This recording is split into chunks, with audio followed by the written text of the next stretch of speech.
Well, central bankers have been at the center of action, the saviors for the economy, be it from the ravages of COVID or now to rapidly roll back inflation. The Reserve Bank of India has also been the first line of defense for the country, and it made that position very clear when on May 4th we had that unexpected off-cycle rise in rates. Inflation nevertheless is at 7.8%, and so the man on the hot seat, the RBI Governor, is with us. Governor, thank you very much indeed for sparing time for us. Thank you. Well, first up, of course, it looks like really coordinated, synchronized action from the centre and from RBI after your May 4th policy. We saw that bunch of, fuel excise duty cuts. Now, what is your sense of inflation? When do you think we get to that coveted 6% and below? You see, first thing you mentioned about coordinated action, I think I must mention that the way I see it is that we have entered into another phase of coordinated action between the fiscal and monetary authorities to check inflation.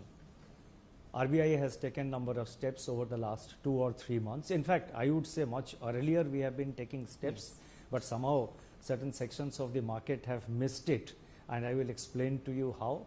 Now the government has now taken action on wheat, on intermediaries and various kinds of intermediaries, raw materials, and of course the big one on petrol and diesel. Now all these put together will definitely have a sobering impact on the inflation going forward. The petrol diesel tax reductions have been announced on in the weekend, and in RBI we are we are back on the drawing table. In fact, we are on the drawing board almost every day. So we will rework our numbers and give out the numbers in the next MPC in the first week of June. Okay. No, the reason why I'm asking you is, I did a poll of CNBC TV 18 poll of economists. They don't see the 6% mark coming till 4th quarter. That is Jan-March quarter. So it looks like you will have to have 3 quarters of CPI above 6%. No, you see, October is still quite a distance away. So let's not try and let's not speculate from this point of time. There could be other actions also in the intervening period. And October is still, today we are in May, so still about 5 months left. So let us see how it plays out. And I don't want to really, I cannot give a number today because we are working it out. I think MPC, the next MPC in June is the right moment when we can say what is the inflation projection that we have in mind. When last year, you see, by and large, the, what you call the professional forecasters, their number moves in tandem with the RBI. Their numbers are sometimes lower, their numbers are sometimes higher. Now it is distinctly higher, sir. No, your last number is 5.7. Pre-cut, fuel cut, the average on the street was 6.5 to 6.8. No, I'll tell you, last year, or rather this year in February, when we gave 4.5, which many people thought was very optimistic, and if you ask me, I can explain you why it was not optimistic. The professional forecasters were about 5%. Yes.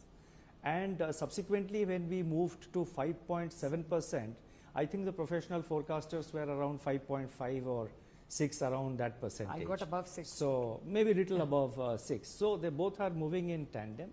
And so therefore, my number, RBI number, we will give it out in June. And also, without working out the numbers and in the run-up to the MPC, it will not be correct on my part to give out a number. Fair point. Okay, let me come to interest rates, the rate hikes. Now, when you made your speech in the monetary policy statement on May 4th, and if I read Dr. Patra's minutes, you seem to give the impression that you want to come to the 5.15, that is the pre-COVID level, quickly. Have we understood it right, that you want to come there by, say, August? No, broadly you are right to the extent that RBI wants to would like to raise the rates in the next few meetings, or in the next meeting at least. I myself have said in my minutes that we did one of the reasons for the off-cycle meeting in May was that we did not want a much stronger action in June, which is highly avoidable. You cannot be cutting rates at, at 75 or 100 basis points or 80 basis points, something like that. Now, these numbers which I am mentioning, Yes. 75, 100 or 80 are random numbers. Ballpark, okay. Please don't interpret the number which will be there for the next No, you MPC. said pre-COVID, But and that's why this 5.15 No, is... pre-COVID I said in a larger context of liquidity as well as interest rates. If you read my minutes carefully, when we say pre-COVID, we are talking about growth in terms of pre-COVID levels. We are talking about liquidity in terms of pre-COVID levels. We are also talking about the rates in terms of pre-COVID levels.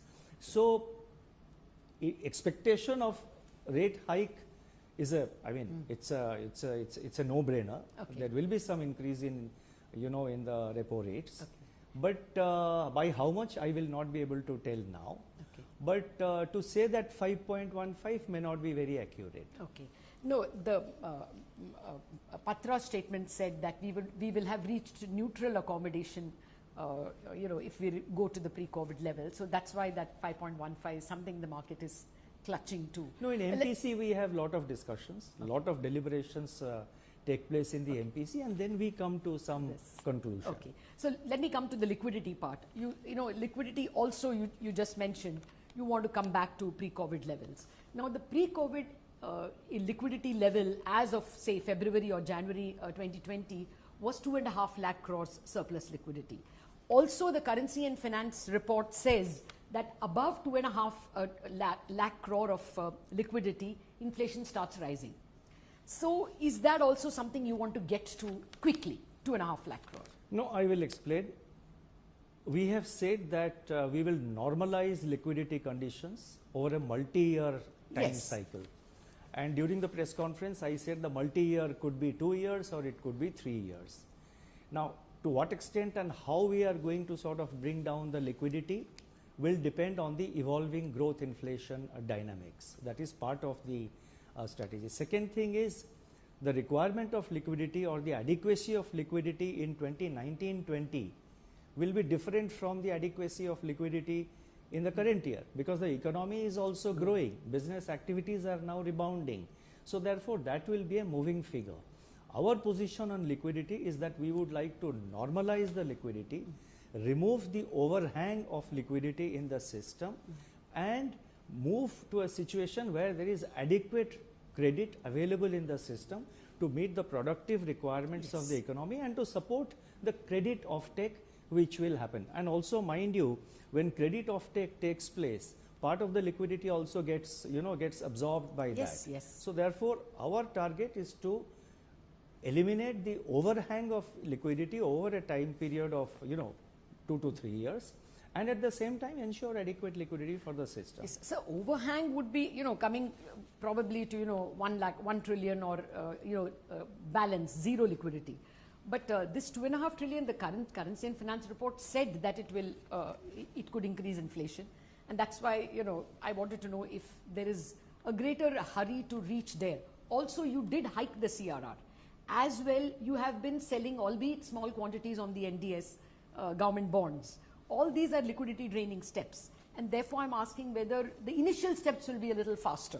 No, you can't say that. You see, this intermittent intervention in the NDS home market, it's not really an equity sort of sucking out it's not emanating from there. Market, there are so many complex developments taking place, and from time to time we do intervene for various complexity of factors. Okay. Liquidity withdrawal, if you remember in one of my earlier interventions, I had said that learning from the past experience, we want to avoid a liquidity trap.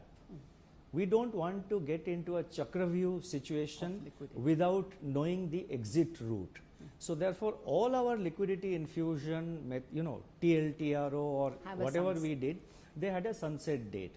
And for example, we had announced a total liquidity support of about 17 lakh crores, of which the actual offtake was about 12 lakh crores. And of that, 5 lakh crores have already been returned. The rest 7 lakh crore or so still continues to be there in the system, of which in the overnight SDF we get back about 2 lakh crores, and the rest is in the variable, the Yeah, V triple R, VRRs. in that particular box, it is there. So therefore, we will bring it down, but in a very calibrated and phased manner. Okay. Well, let me come to rates yet again. One of the minutes, I think Ashima Goyal said that the market's pricing in of rate hikes is excessive. Now, the swap market was pricing in something like 6.75 peak repo rates. Would you say it is excessive? I won't like to comment on Okay. that. Swap markets have their own momentum and their own factors. In fact, I would say expect the swap markets and the overall market to be guided by the Reserve Bank's statements and actions. And let me mention that I think over the last 2 years, especially during the extremely stressful times of the COVID pandemic, there was some sort of a compact between the RBI and the financial markets. And I think there were convergence of thoughts on many aspects, and that is how we have been able to reach where we are today, where recovery of economic activity has become steady and is gaining further traction. Nevertheless, sir, inflation is an issue. We are probably, the likelihood is that for 3 quarters we are not going below 6%. It will be above 6%. So, that is why the market would want to know how you are looking at rates. One of the members of the Monetary Policy Council did speak about the need to get to positive real rates, or at least zero real rates. We are now deeply negative. At 4.4 and inflation running well over 7, we are deeply negative. So do you also think of the need to return to positive or at least zero real rates? You see, if you please give me a little time, Yes. because inflation is the major area Yes. of concern today, major area of interest for everybody in the Yes. country. So just give me a little time to explain it. Yes. And I'll take a little more time than perhaps normal. Sure. 2 facts I would like to mention in the beginning. Number one, the interest rates in almost every country today, they are negative, except perhaps Russia and Brazil. Other than that, the interest rates, you take any advanced economy, you take any It is other negative. they are all negative, in the negative territory. Second thing is that with regard to inflation, the target for the advanced economies, for example, is 2%. USA is at 8.3%. Yes. United Kingdom is at 9%. Euro area is more than 7%. And if I remember, China is about 5%, more than 5%, 5.5 or 5.6%. I think excepting Japan and one more country, all of them are, in excess of 7%. In India, our target is 4%, and we have a tolerance band which goes up to 6%. We are 7.8%. There are analysts in the market who say that we have reached the peak. I won't like to comment on that, because it will again depend on so many other factors, including the action which the central bank is taking and the government is taking. If you allow me just a little more time, and I think that will perhaps preempt many of the questions which you will have. You see, look at the inflation mandate target which has been given to RBI in the Reserve Bank of India Act. It's a dual target. It says to maintain price stability, keeping in mind the objective of growth. Price stability is 4% plus minus 2% on either side, keeping in mind the objective of growth. So when we experienced the deepest contraction in our economy in the first quarter of 2020, when COVID set in, we were minus 24%. Yes. And the economy that year was minus 6.6%. Yes. This year's final number, 21-22 final number will come It's on due. 31st. But we have a sense that the economy has revived. It has exceeded, howsoever moderately, it has exceeded the pre-pandemic level, and it has exceeded, the 1920 levels. Private consumption has now become, entered into positive territory. Private investment is also showing signs of improvement. So therefore, our primary target at that time was to focus on growth and bring back inflation to, to sort of Yes. tolerate inflation up to 6%. Intermittently during this period, inflation spiked to 6% Yes. and above. I think on 1 or 2 occasions it even touched 7%. But last year, I was looking at the numbers. Last year, the inflation almost came down to 4% on multiple occasions. And if I remember correctly, it was in January, then again it happened around April, and again perhaps in September and October. It came down to 4%. And the sense that we were getting, and in fact in last year in August, we stopped calling it due to, stopped calling it due to transitory factors. Yes.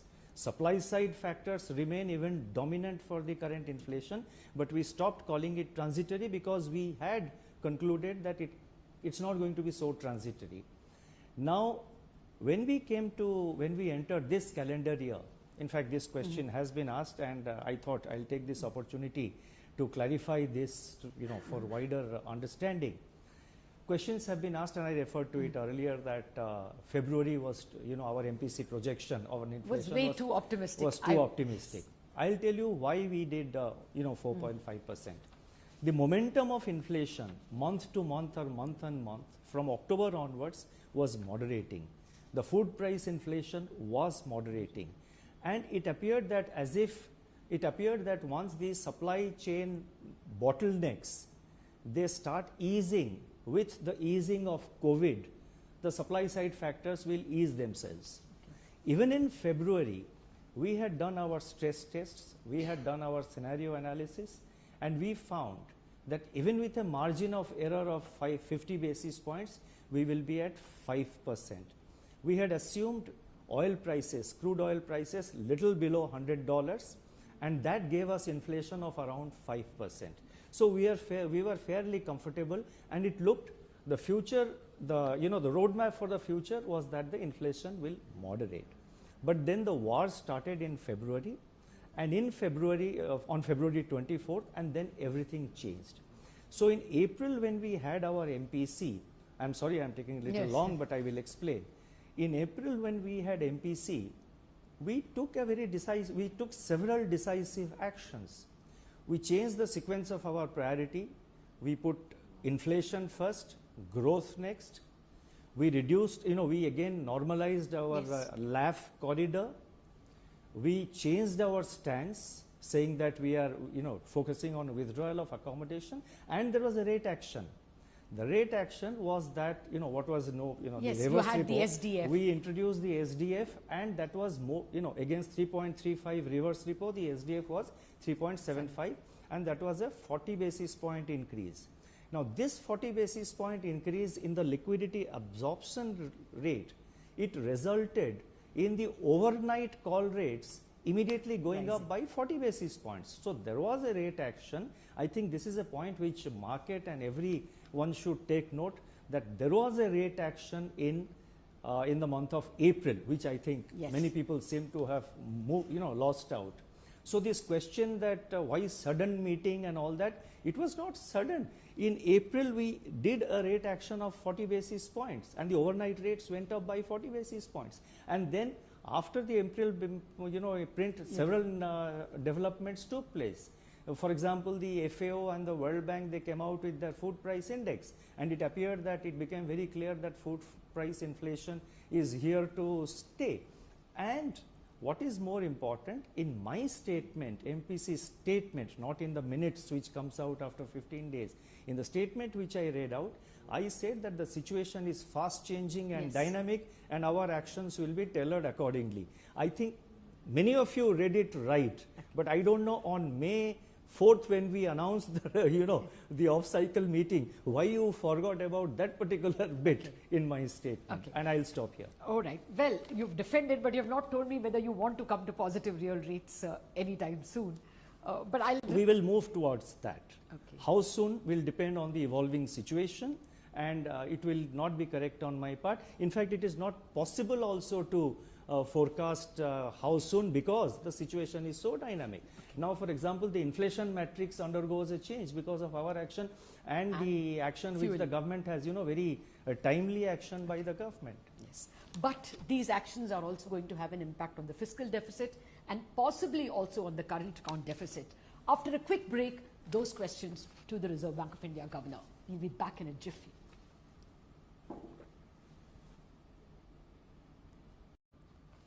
Welcome back. We have been speaking to absolutely the most important decision maker at the moment, the Reserve Bank of India Governor. Governor, before we went to the break, you were speaking about the actions the central government has also taken. Now that also means a rise in fiscal deficit and possibly market borrowing. You think so, that the government will have to borrow more, because it looks like tax revenues have been given away to the extent of about 3 trillion rupees. Now, government's thinking, I cannot speak obviously on behalf of the government, but having worked in the finance ministry for sufficiently long period of time, let me say that there is no one-to-one correlation between increase in government expenditure under one head and the need for additional borrowing. These are all figures which keep moving throughout the year. As we move, in more and more into the year, please remember that we are only in the month of May. Yes. It's the second month of the current financial year. In certain heads, the expenditure requirements go up. In certain heads, the expenditure requirements or the absorption capacity can go down. Revenue also, the same thing can happen. The revenue can show greater buoyancy, and in fact, the revenue figures currently, or going by the recent experience, the GST or the direct taxes, they look very robust. Now, my sense is that the government remains committed. Again, I cannot really speak to on behalf of the government, but my sense is that the government will maintain the fiscal deficit target given in the budget. Okay. And how they will do it, I will not be able to answer, but the sense I have in my several discussions, and it's a continuous process between the Reserve Bank and the governments.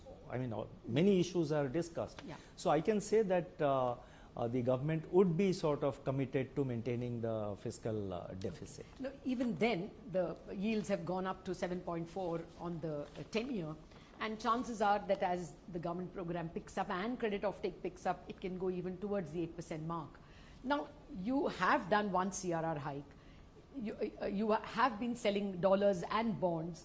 So do you think there is any scope at all to help the government through open market purchases? You see, we are the debt manager, RBI is the debt manager to the government, and RBI will use all the instruments at its disposal to sort of ensure an orderly evolution of the yield curve. This is something which I said earlier. Yes.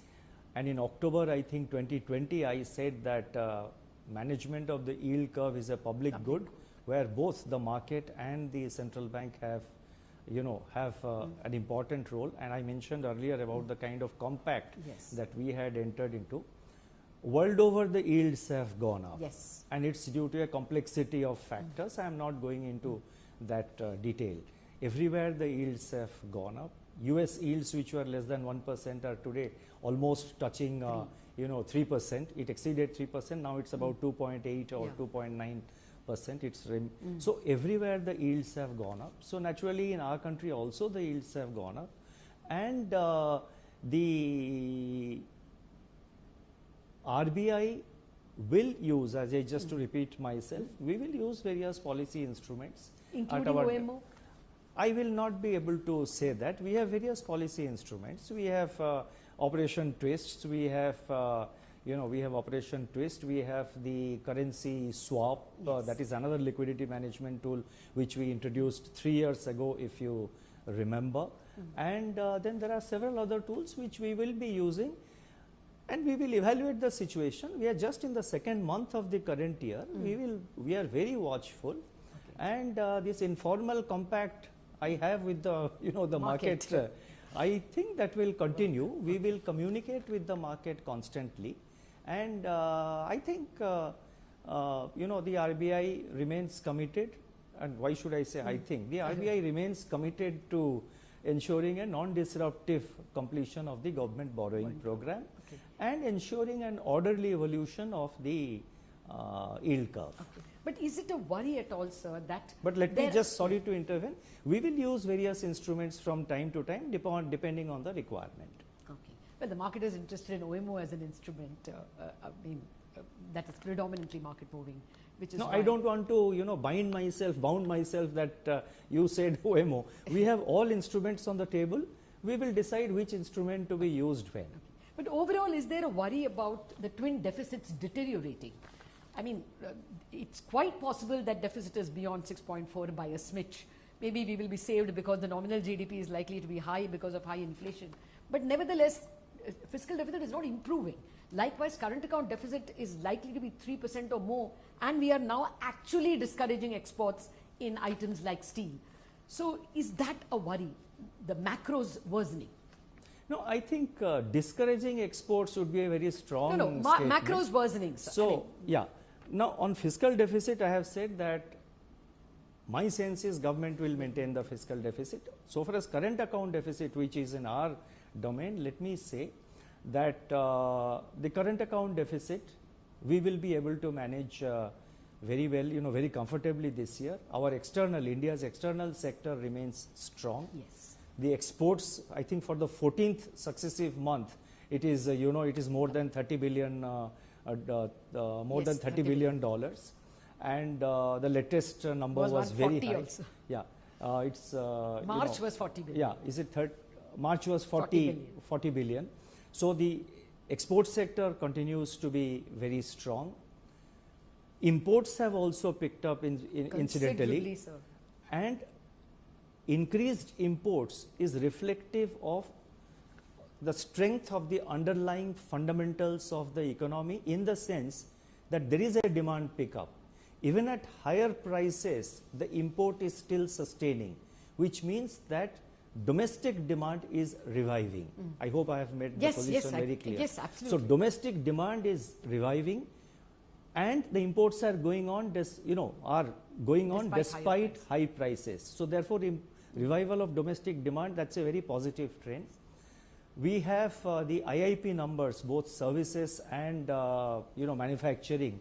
They are in expansion territory. In fact, this month's number, the April number were more than the previous number. Monsoon has already hit the Andaman Islands, and I think anytime soon it will hit the Indian coasts, Kerala, and then slowly move. So monsoon is looking good. Agriculture is looking good. Food stocks, on which there is so much of discussion. I think the rice stocks are 4 times the buffer, and the wheat stocks, if I remember correctly, are about 1.8 times the buffer level.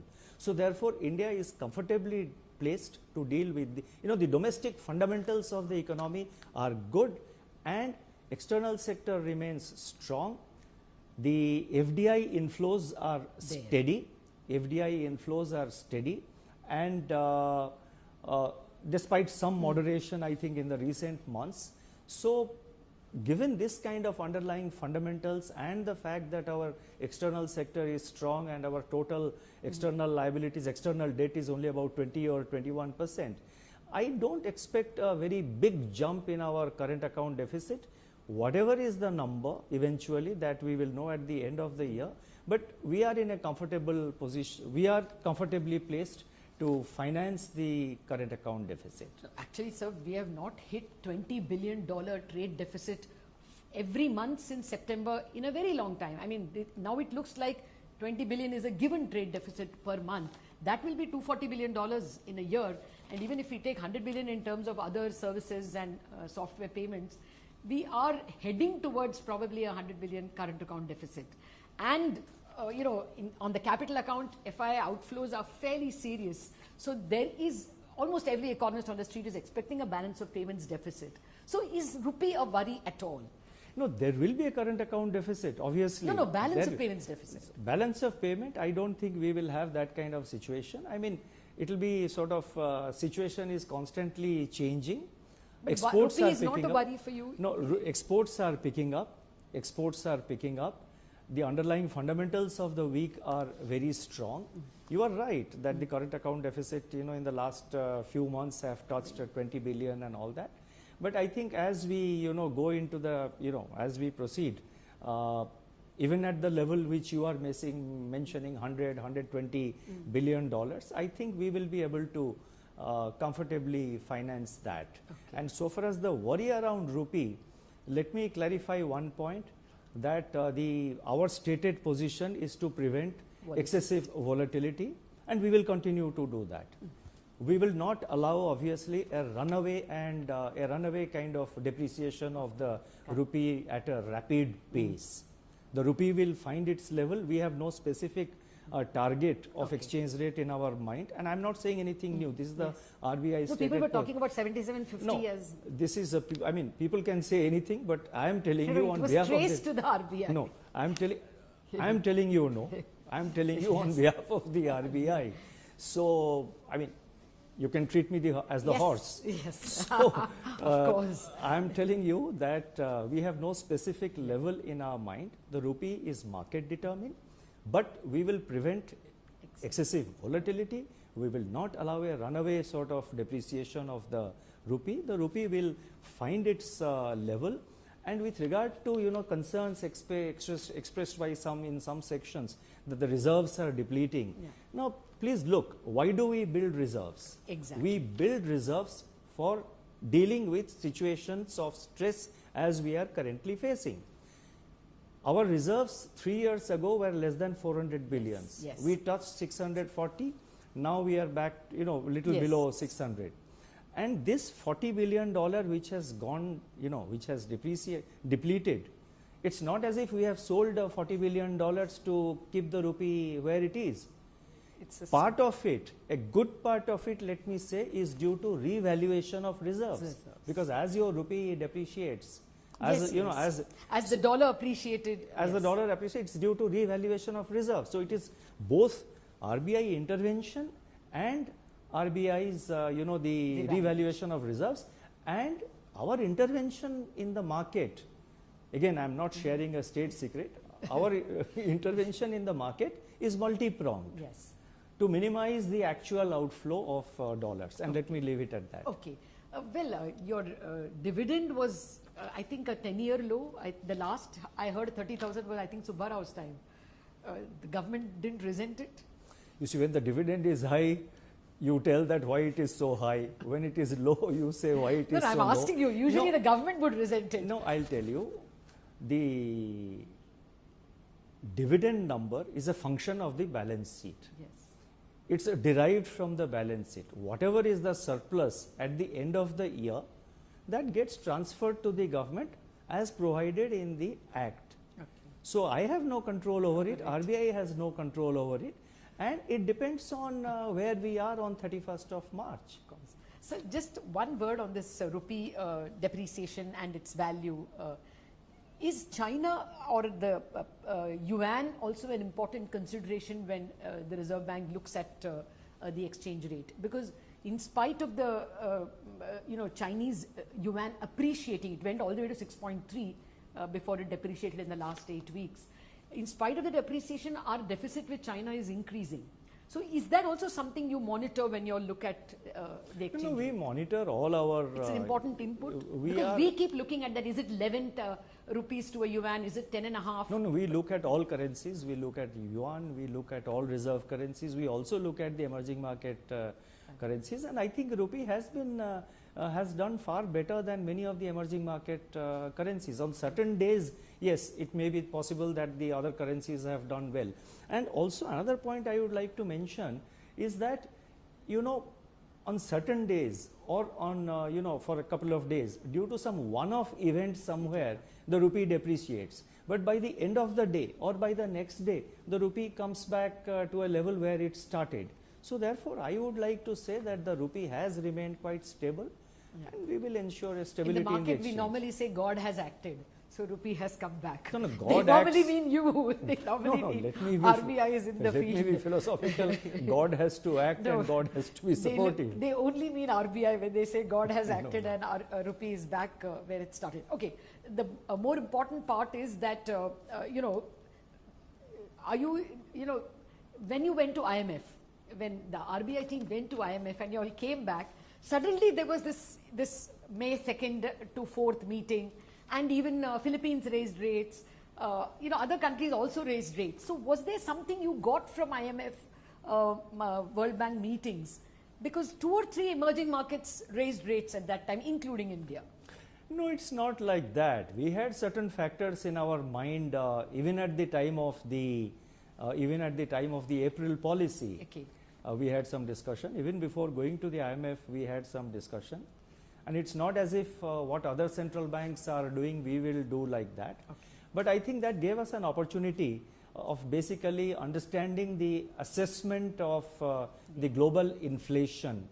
The assessment of the global inflation, you know, we shared, there was a lot of sharing of thoughts across central banks, because on the sidelines of the IMF, we had our meeting of the central bank governors of the major economies, and that gave an opportunity of knowing what are their assessments of their domestic inflation and the global inflation. So obviously you get some inputs from there, but our policy is determined by our domestic factors. Okay. Well, I'm running out of time, and I'm not asked you anything about the banking sector. You know, now when you raise rates, all the banks are on external benchmarks, so the rate hikes will pass very swiftly. Do you worry that there can be NPAs? I think the Currency and Finance report even worried about it. A series of rate hikes suddenly, quickly, in say half the time, will... You see, the NPA, the GNPA, the gross NPA remains at an all-time, if I can now say, it is comfortable. 6.5%. And you mentioned about the retail. The Currency and Finance report was basically saying that this is an area which has to be watched, because it depends on, it depends on again so many factors, how the salaries of people are coming, the EMIs and other payments. So it was more of a kind of a signal that you must watch it. And when the Currency and Finance report was prepared, the number that was available at that time, the total retail GNPA, the NPA levels in the retail portfolio of all the banks put together at the aggregate level had exceeded 2%. Yeah. But subsequently, the provisional data we have for the subsequent period, it has come back to about 1.8% or little below 2%. So even at 2%, it is not something one has to be very worried about. Basically, the idea is that this can become a problem and calls for greater watchfulness and greater focus on following up the collection, just to watch that. And also on the, sorry to intervene, and also on the banking sector, as I said, it is 6.5% is the overall GNPA. I have had my meetings with last week, I have had my meetings with the both public and private sector banks. We have discussed, the banks have been sensitized, and in fact the banks are fully sensitive to the need to monitor the NPA levels very closely. The collection efficiencies have improved in almost all the banks, and they are almost at 100%. Collection efficiencies have improved.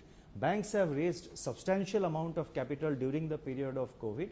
Going forward also, various banks have their capital raising programs. And you asked one more question, whether the rate hike will have a dampening effect on the credit offtake. Credit offtake depends on a multiplicity of factors. It depends on how well the economy is doing, how the private consumption, private demand is picking up. So it's a complex set of factors, and with the underlying fundamentals of the economy now where it is, and with growth showing very clear signs of revival, IIP numbers all that I mentioned, despite the COVID and the war on top of the COVID, I think bank credit offtake should remain steady. The latest number I have, I think this is the number as on May 6th or 7th, yes. Bank credit growth is about 11% year on year. Yes, sir. No, 11.1. And it's more than double of last year. Okay. No, that point is taken, but one only hopes the... I mean, more than double meaning the rate. Last time it was about 5-6%. Now we are at 11%. No, I take your point, though, of course, bankers tell us some of it is also because of inflation, working capital requirements increase. But no, before I lose my time, I wanted to ask you, and this is something the market will not forgive me if I don't ask you. The HDFC Bank merger, will the RBI be comfortable with the bank holding more than 30% in insurance? Because in other cases you all have asked that it should be brought below 30%. You see, individual case, as you know, I would not like to comment, and the proposal of both HDFC Bank and their parent company, the SDFC, they have given their proposal for amalgamation to the RBI. It is under examination in RBI. So till the decision is taken and given out, it will not be correct on my part to comment anything on that. And one more point, sorry, which I think I forgot to mention in the context of the government borrowing program. is that we increased our HTM requirement to 23%. So it's not as if RBI has turned a blind eye to the borrowing issue. No. It's very much on the table. Yes. So SDFC and SDFC Bank, it's under examination, and I think we should be able to reach a conclusion in the near future. Okay. Well, there are many more questions pending, but I'm out of time. Just the last word on cryptos, sir. The regulation has not come. It is kind of, in between everything. And then we had this Coinbase CEO saying that, RBI discouraged us from using the UPI. Where do you stand? Will that regulation come? When is the law due? When will people have clarity on where do we stand in cryptos? You see, speculative observations made by individuals outside, I would not like to react on that. And with regard to crypto, we have been cautioning on crypto, and look at what has happened to the crypto market. Now, had we been regulating it, or any other regulator being, then the markets have crashed, and obviously people would be raising question, what happened to regulation? So therefore, this is something whose underlying is nothing, a product whose underlying is nothing. There are big questions, how do you regulate it? On cryptos, our position remains very clear. It will seriously undermine the monetary and financial and the macroeconomic stability of India, and we stick to that position. We have conveyed our position to the government, and government will take a considered call. And I think the utterances, the statements coming out from government are more or less in sync with, they are also equally concerned. Cautious, yes, absolutely.